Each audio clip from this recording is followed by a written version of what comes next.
Salut, bienvenue sur Otaku Gaps. Je suis Marc, podcasteur à 16 heures perdues. Alors, dans ce deuxième épisode de la série des films du MCU, je vais parler de la phase 2, qui compte 6 films. Elle débute par Iron Man 3 et finit avec Ant-Man. Iron Man 3 est le 7e film du MCU et le premier de la phase 2. Il est sorti en 2013 et a été réalisé par Shane Black. Comme nouveau personnage, on a Guy Pearce dans le rôle d'Aldrich Killian, fondateur de AIM et du projet Extremis, mais aussi le super vilain de Le Mandarin. Rebecca Hall dans celui de Maya Hansen, une généticienne qui a aidé Killian à créer Extremis. Et Ben Kingsley dans le rôle du grand maître, qui sera l'image publique du Mandarin. Le film débute avec un flashback de Tony en 1998, bien avant qu'il ne devienne le Tony qu'on connaît. Il termine en disant « J'ai créé des démons, mais aujourd'hui j'ai changé, je suis un homme nouveau ». Ce film sera une exploration de plus pour Tony. Il va faire une sérieuse introspection et remettre en question le sens même de sa vie et de toutes les œuvres qu'il a accomplies. Il va tout perdre. Une série d'attaques terroristes touche les plus grandes capitales du monde. Derrière, on retrouve le personnage du Mandarin, mais aussi un logo étrangement familier. 10 anneaux entremêlés et formant un cercle avec en son sein 2 sabres qui se croisent. C'est une organisation terroriste dans le même genre qu'Hydra.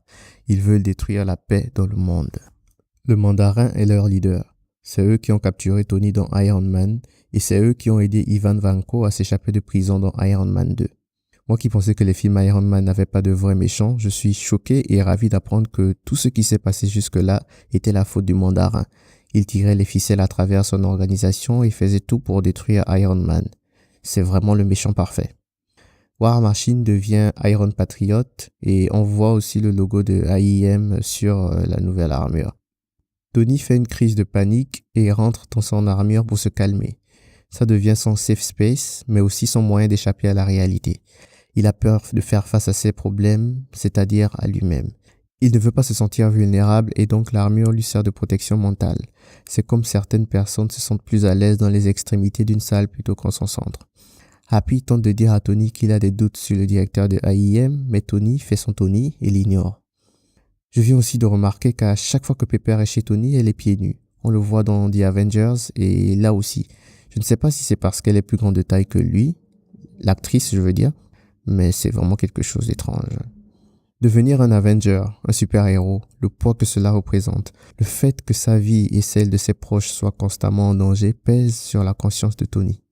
Il en vient au point où il risque de faire du mal à Pepper. Happy est blessé lors d'une explosion et interné à l'hôpital.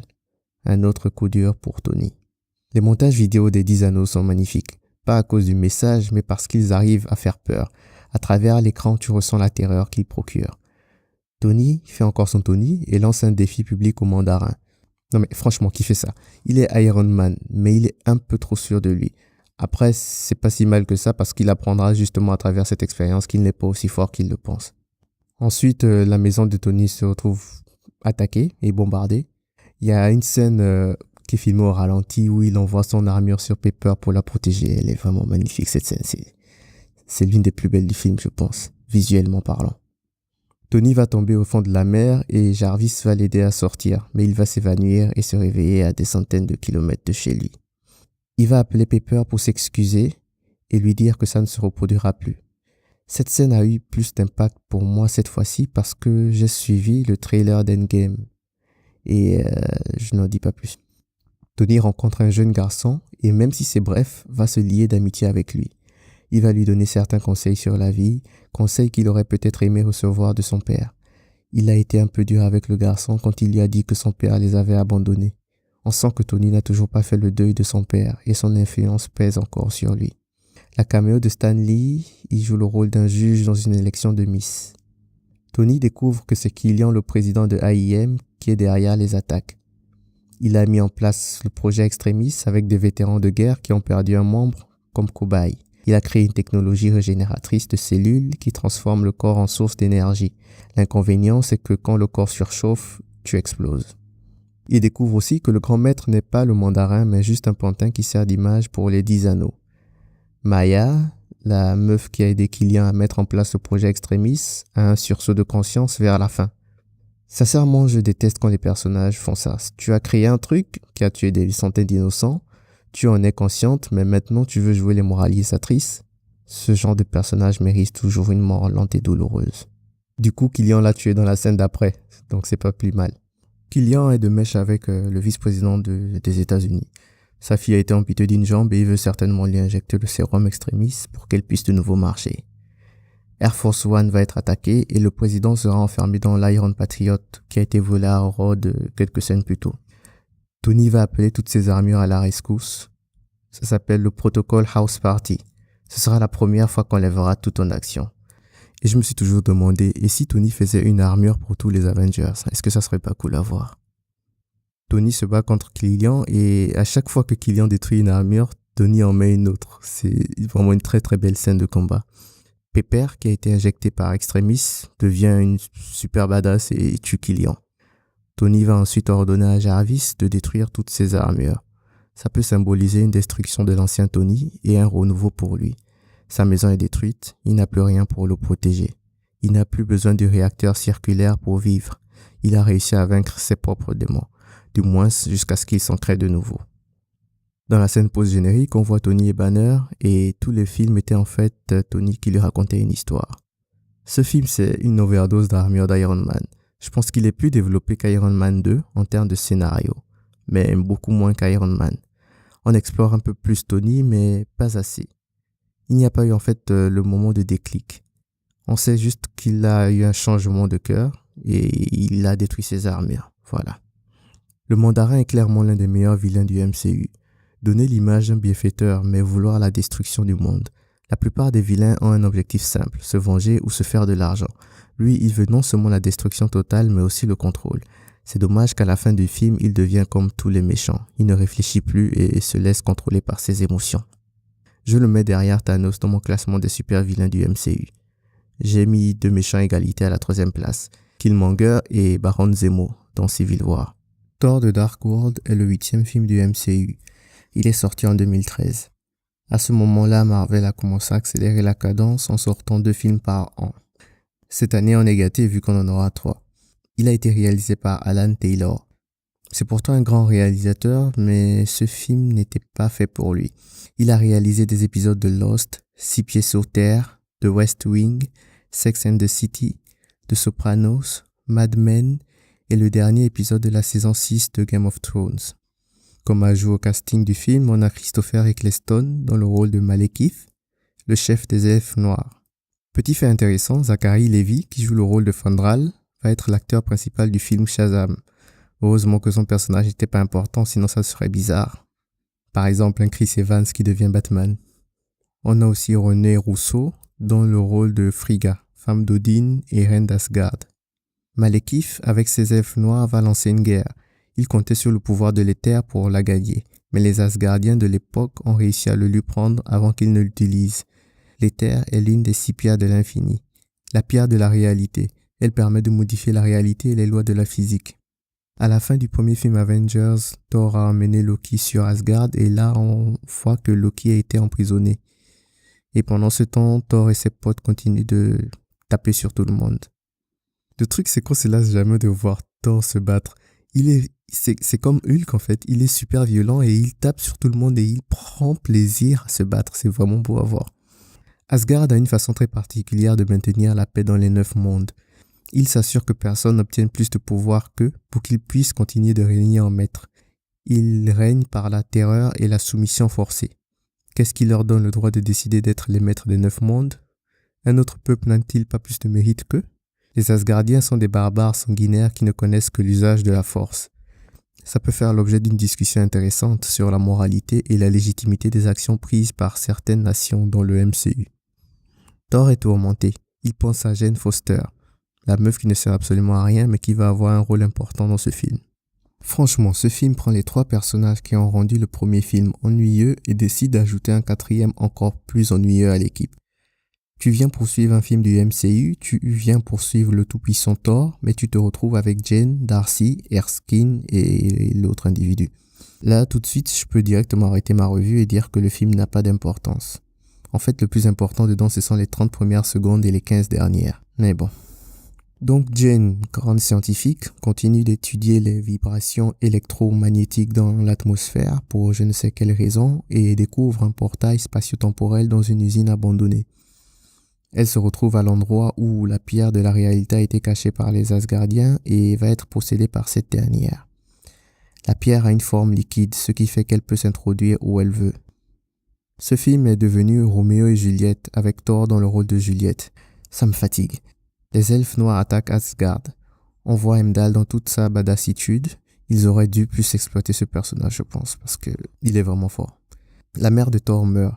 Ils ont voulu rendre ça émotionnel, mais sérieusement, Asgard, la nation de guerriers la plus forte, passe son temps à se faire attaquer. Dans littéralement tous les films Thor, Asgard se fait attaquer. Et un truc que j'ai vraiment apprécié par contre, ce sont les scènes de Loki en prison, surtout celles après la mort de sa mère. On y voit un Loki meurtri, désemparé, un Loki sans illusion ni artifice, le vrai Loki. L'amour qu'ils se portent dans leur famille est sincère et profond. Il accepte de se montrer tel qu'elle a tort. Une facette de lui qu'il n'a jamais montrée, sa vulnérabilité.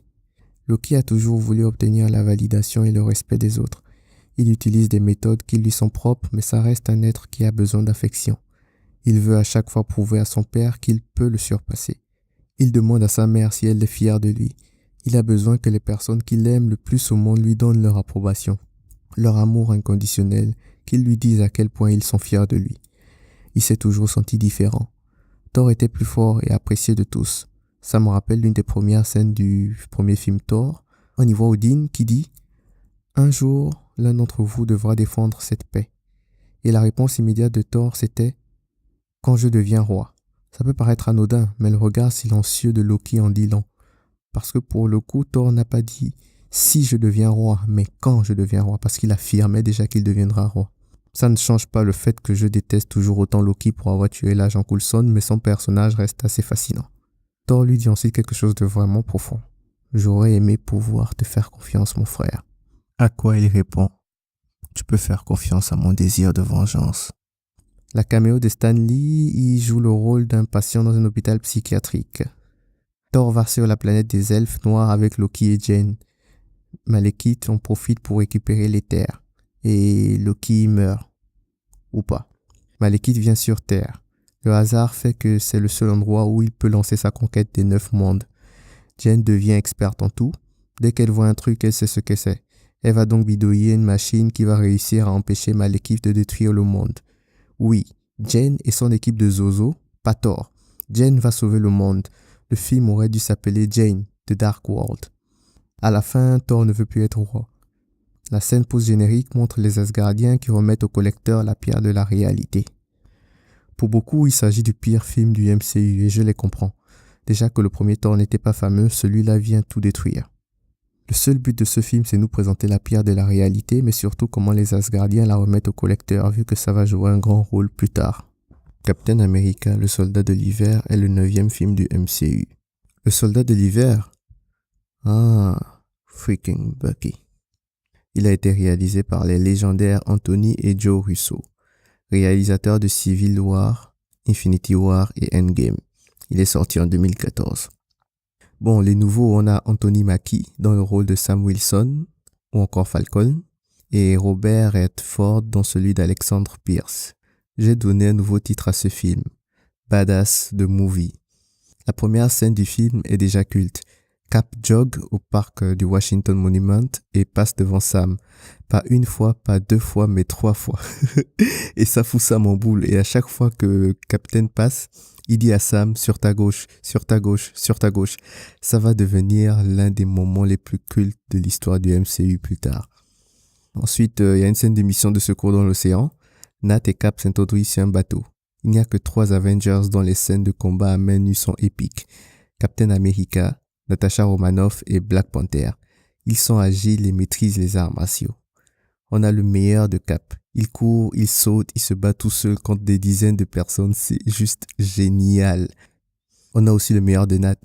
Elle fait des trucs d'espion, elle tue des gens à gauche, à droite. Elle est super badass.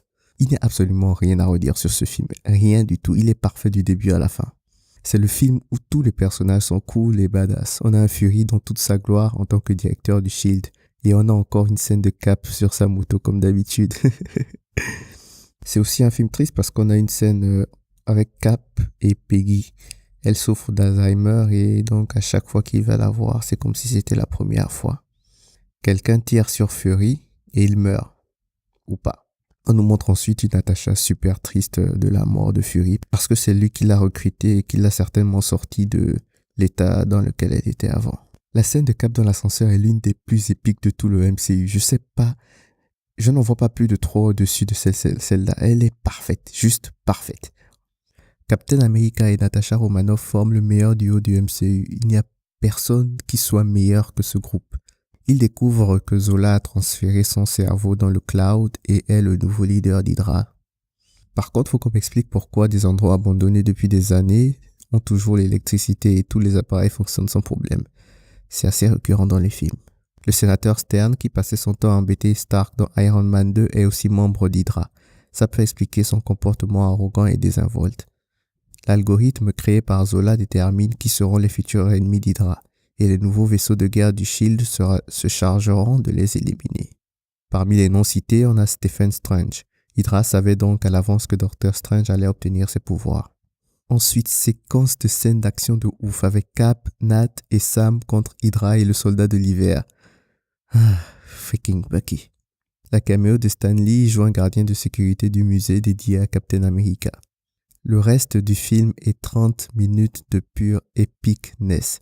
C'est ma revue la plus courte, mais c'est parce que j'ai tellement aimé ce film que si je commence à citer les scènes que j'aime, je vais raconter tout le film. Pas besoin de dire grand chose dessus. C'est un film parfait. Il est dans mon top 3 des meilleurs films du MCU.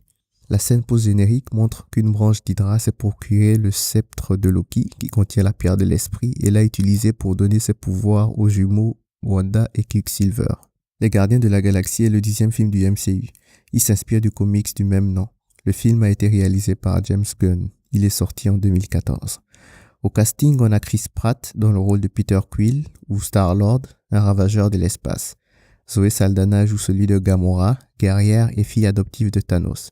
Dave Bautista dans celui de Drax le Destructeur. Vin Diesel joue le personnage de Groot. Bradley Cooper celui de Rocket, un mercenaire chasseur de primes. Lee Pace est Ronan l'accusateur, un radical originaire de l'Empire Kree. Michael Rooker sera Yondu, le chef des ravageurs. Et Karen Gillan, le rôle de Nebula, fille adoptive de Thanos et sœur de Gamora. Le film ouvre avec un petit flashback de Peter sur Terre. Pour éviter de le confondre plus tard avec Peter Parker, je crois que je vais l'appeler directement Star-Lord. Donc, 26 ans plus tard, Star-Lord va sur une planète abandonnée et y trouve un artefact ancien. C'est l'une des 6 prières de l'infini, la pierre violette du pouvoir qui permet de détruire des planètes. Il y a pas mal d'easter eggs dans ce film, un peu trop pour pouvoir tous les citer. On voit ensuite l'Astère Noire, un vaisseau de guerre de l'Empire Kree. Les Kree sont un peuple de la galaxie composé de plusieurs races. Ils avaient une armée appelée les Accusateurs et dirigée par Ronan l'Accusateur. Après une guerre contre Nova, dans laquelle les Kree ont signé un traité de paix, Ronan s'éloigne des Kree et s'aligne avec Thanos. Il a avec lui des anciens officiers Kree et les filles de Thanos, Gamora et Nebula. La caméo de Stan Lee joue un playboy en train de flirter avec une meuf. On nous présente les 2 meilleurs personnages de ce film, Rocket le raton laveur et Groot l'arbre. Ce sont des personnages de l'univers cosmique Marvel, donc ça peut prêter à confusion. Les 4 se retrouvent sur Xandar, capitale de Nova, et s'affrontent dans la rue. Ils seront arrêtés et placés en prison. C'est important de préciser que tous sont des hors-la-loi et gagnent leur vie en volant des objets dans la galaxie. La scène où ils s'échappent de prison est franchement la meilleure de tout le film et l'une des meilleures du MCU. En fait, Rocket est complètement fou. C'est un taré sadique qui passe son temps à voler des trucs vraiment spécifiques. C'est super drôle.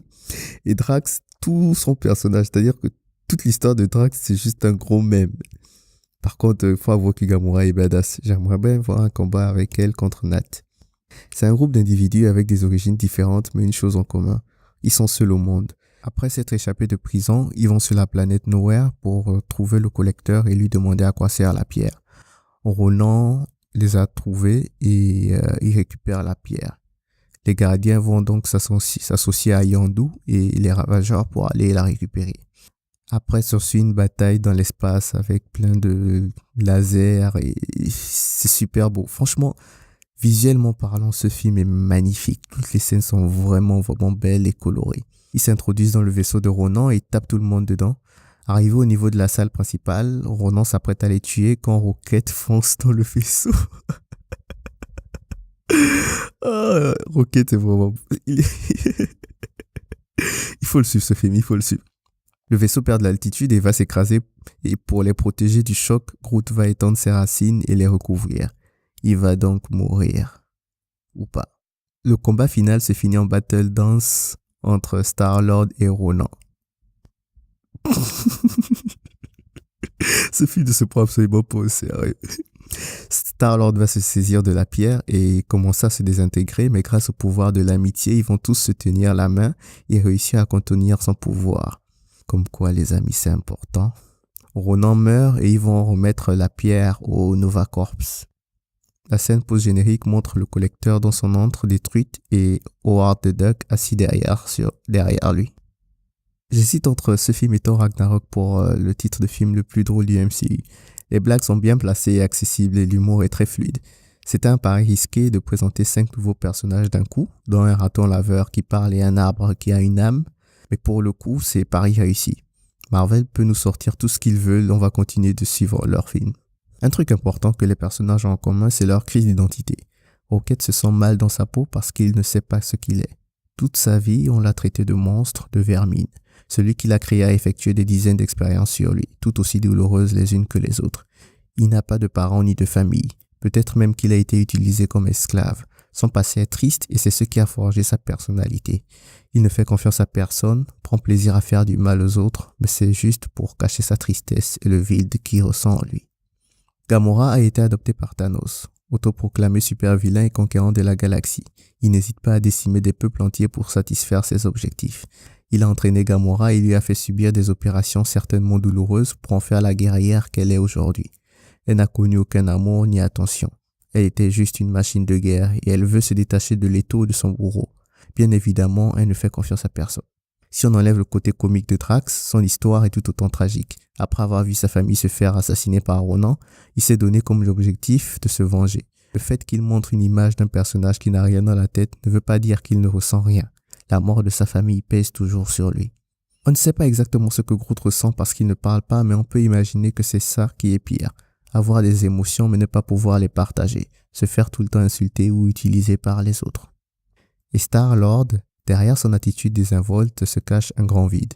Il a été élevé par des ravageurs et a certainement subi des discriminations du fait que ce soit un humain. En plus, il a un fort tempérament. Il vit au jour le jour. Il n'arrive pas à se détacher du passé, mais il ne veut pas non plus se projeter dans le futur. On en apprendra plus sur lui dans le second film.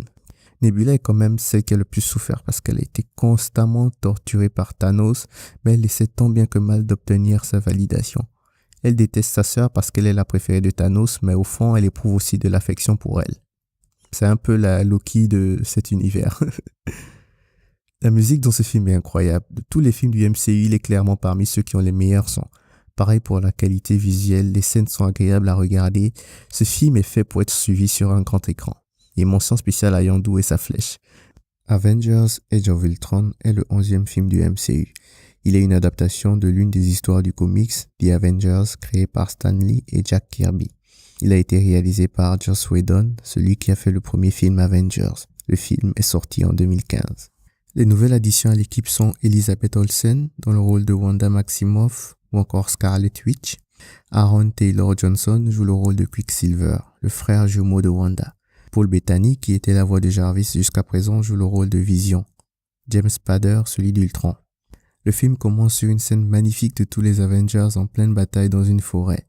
C'est pour ce genre de scène qu'on est fan du MCU. Et on a encore Captain America sur une moto.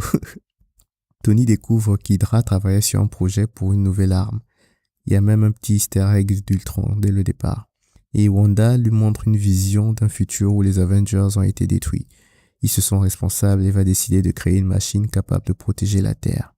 Pour rappel, il n'a pas encore récupéré de la bataille de New York contre les Chitauri. Dans Iron Man 3, on voit même qu'il a des crises de panique à cause de ça. Tony et Banner vont geeker comme les deux bons scientifiques qu'ils sont et créer Skynet. Ils ont organisé une fête au quartier général des Avengers. La caméo de Stan Lee y joue un vétéran de la Seconde Guerre mondiale. À l'after-party, chacun d'eux essaie de soulever le marteau de Thor, mais n'y arrive pas. C'est l'une des scènes les plus mémorables de ce film. Cap va tenter de soulever le marteau et réussir à le faire bouger, mais il ne pourra pas le soulever. Ou du moins, il ne va pas le faire. Thor, qui a observé l'action, a tout de suite déchanté quand il a vu ça. Captain America fait-il partie des élus qui peuvent soulever Mjolnir? On le saura très bientôt. Ultron soulève un point important. Quel est le rôle des Avengers si le monde ne change pas? Il y aura toujours des guerres partout. Sa méthode est radicale, certes, mais viable. Forcer les gens à changer pour ramener la paix. J'ai bien aimé la scène dans l'entrepôt de Vibranium parce qu'ils ont mis la bande son de Wakanda. Cette attention aux détails. Merci Marvel. Wanda utilise ses pouvoirs pour faire ressortir les plus grandes peurs de Thor, Cap et Nat. Nat se rappelle de son enfance et des souffrances qu'elle a subies, mais aussi des atrocités qu'elle a commises. Cap se rappelle qu'il est tout seul, toutes les personnes qu'il a connues en 1942 sont mortes. Et Thor remet en doute ses capacités à gérer Asgard et protéger son peuple. Ça peut sembler insignifiant, mais tous ces éléments vont jouer un grand rôle plus tard dans Avengers Endgame. C'est pourquoi c'est important de prêter attention à tous les films du MCU, même ceux que l'on n'apprécie pas. Wanda va aussi manipuler Hulk et il va détruire une ville entière. Les Avengers se retrouvent obligés d'aller se cacher chez Clint. Là encore, un élément qui va jouer un grand rôle plus tard. On nous présente la famille de Clint. Nat va dire à Banner que l'organisation dans laquelle elle était l'a stérilisée. Waouh. Ce sera la première fois qu'on la verra être aussi ouverte et vulnérable avec quelqu'un. Nick Fury réapparaît et réunit les Avengers pour aller affronter Ultron. Ultron, quant à lui, détruit le sceptre de Loki, récupère la pierre de l'esprit pour créer Vision. Ils réussissent à récupérer le corps de Vision et Tony fait son Tony, bien sûr, en mettant le code de Jarvis à l'intérieur. S'ensuit ensuite une mini-querelle où Cap et Tony vont se battre. C'est un élément précurseur des événements de Civil War. Il y a une grosse différence philosophique entre Cap et Tony sur leur définition de héros. Tony, qui est traumatisé, veut pouvoir prévenir les attaques et Cap, quant à lui, estime qu'il ne faut réagir que si les attaques se présentent. Les deux idées se tiennent, mais chacun reste fixé sur sa vision des choses. C'est l'éternel débat liberté contre sécurité.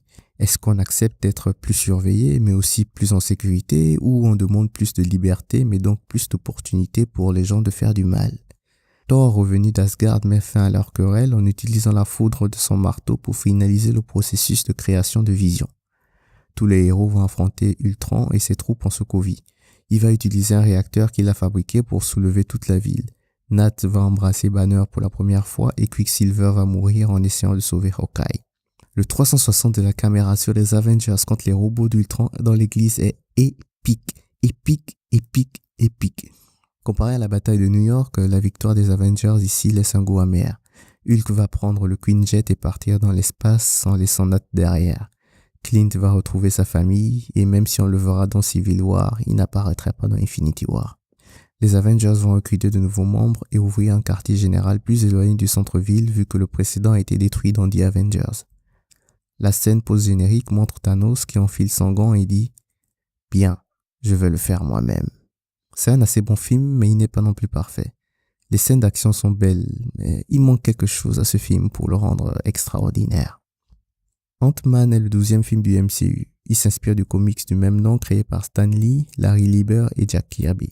Le film est sorti en 2015 et a été réalisé par Peyton Reed. Comme acteur, on a Paul Rudd dans le rôle de Scott Lang, un ancien ingénieur système qui deviendra le super-héros Ant-Man.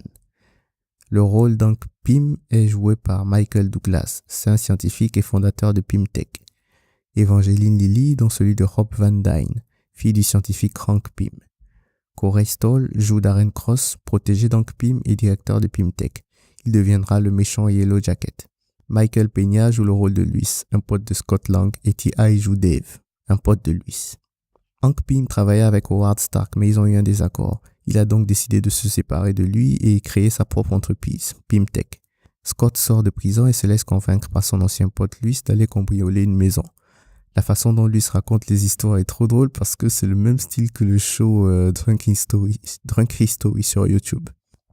Dans la maison, Scott trouve un costume, rentre chez lui et l'enfile. Il découvre les pouvoirs du costume et décide d'aller le rendre mais se fait capturer par la police. On apprend que Hank est en fait celui qui a donné l'idée à Luis de cambrioler sa maison pour que Scott puisse trouver le costume. Darren Cross, qui est désormais le directeur de Pym Tech, fait des expériences pour réussir à recréer le costume d'Ant-Man. Hank Pym a caché le costume et la formule pour le fabriquer parce qu'il ne veut pas qu'elle tombe dans de mauvaises mains. Oh, la fille de Scott est trop mignonne. Hank aide Scott à s'échapper de prison. Il a besoin de lui pour aller voler les résultats de Darren, ce dernier ayant réussi à créer une formule qui se rapproche de la sienne. La formule permet de modifier la forme des atomes et donc fait grandir ou rétrécir l'ensemble des cellules du corps. La formule est aussi applicable aux objets. Elle permet de modifier tout type d'atomes. C'est important de savoir ça parce qu'ils passent leur temps à faire rétrécir des maisons ou faire grandir des fourmis comme si de rien n'était. Hank a aussi développé une technologie qui permet de contrôler les fourmis par la pensée en leur envoyant des ondes électromagnétiques. Ne cherche pas à comprendre, ça s'appelle la science. D'ailleurs, les films d'Ant-Man sont les films avec le plus de jargon scientifique de tout le MCU. Il n'y a que ça, particules subatomiques, réduction cellulaire, champ quantique, etc. La fille donc est super cool, c'est vraiment une badass, mais elle a une relation particulière avec son père. Hank Pym est comme Howard Stark, il aime sa fille mais ne lui montre jamais. Il donne l'impression de n'être intéressé que par son travail, et toute sa vie, il lui a menti sur la mort de sa mère sous prétexte de vouloir la protéger. C'est une rhétorique assez récurrente dans les films, un personnage qui refuse de dire la vérité parce qu'il veut protéger quelqu'un. Et quand la vérité émerge, ça détruit les relations déjà établies. Ant-Man est un film vraiment drôle et Paul Rudd est juste un acteur parfait pour le rôle. Il me rappelle un peu Chris Pratt avec Star-Lord dans Les Gardiens de la Galaxie. Il arrive à rendre tout ce qu'il fait ridicule, même quand c'est sérieux. Hank a besoin d'un objet pour fabriquer une machine et seul Stark le possède. Il va donc envoyer Ant-Man le récupérer. Et quand Ant-Man essaie de voler l'objet au quartier général des Avengers, il va se retrouver face à Sam. Il va lui mettre des coups de poing et à chaque fois il va s'excuser. Il met un coup de poing et puis il fait je suis désolé. Il met un coup de poing, je suis désolé. On sent aussi un petit truc qui se développe entre Scott et Hank Pym. C'est comme ça qu'il faut développer des histoires. C'est-à-dire que c'est léger, c'est pas quelque chose de forcé. Il faut pas qu'on ait l'impression que vous nous imposez ça en fait. Ils tentent de voler la formule mais Darren réussit à déjouer leur plan. Il met le costume de Yellow Jacket et se bat contre Ant-Man. Cette séquence d'action est belle parce qu'ils exploitent tous les objets autour d'eux. Scott va être obligé de réduire au maximum la taille de ses atomes pour le vaincre et se retrouve dans le champ quantique. Ça devrait le tuer, vu que c'est un endroit où les lois du temps et de l'espace ne s'appliquent pas, mais il réussit à s'en sortir vivant. Oh, la fille de Scott. La caméo de Stan Lee, il joue le rôle d'un barman. Dans la scène post-générique, Hank montre à Hope le costume de la guêpe. Je ne sais pas pourquoi ce film n'a pas beaucoup de succès auprès des fans du MCU. C'est vrai que ça n'a pas grand-chose à voir avec la saga de l'infini, mais c'est quand même super drôle. Comme moi je l'aime bien. En plus, lui et Dave sont une parfaite addition à l'équipe. Le vrai problème de ce film, c'est le méchant. Il tente de créer un costume de guerre qu'il veut vendre au plus offrant. Jusque-là, tout va bien. Mais après, il développe une obsession étrange pour Scott et son nouvel objectif principal, c'est tuer sa fille. Ça n'a absolument aucun sens. Toute la bataille finale tourne autour de ça et du coup, tout ce qu'il a fait jusque-là ne sert absolument à rien. C'est tout pour la phase 2 du MCU, mais aussi pour cet épisode d'Otaku Gabs. Cette phase lance vraiment la saga de l'infini et la bataille autour des pierres. Elle nous a présenté 9 nouveaux héros, enfin 10 si on compte Bucky. Freaking Bucky. Le podcast est désormais disponible sur Apple Podcast et toutes les autres applis de podcast. Il suffit d'écrire Otaku Gabs Podcast dans la barre de recherche. Quant à moi, je te retrouve au prochain épisode. Prends soin de toi. Ciao, ciao.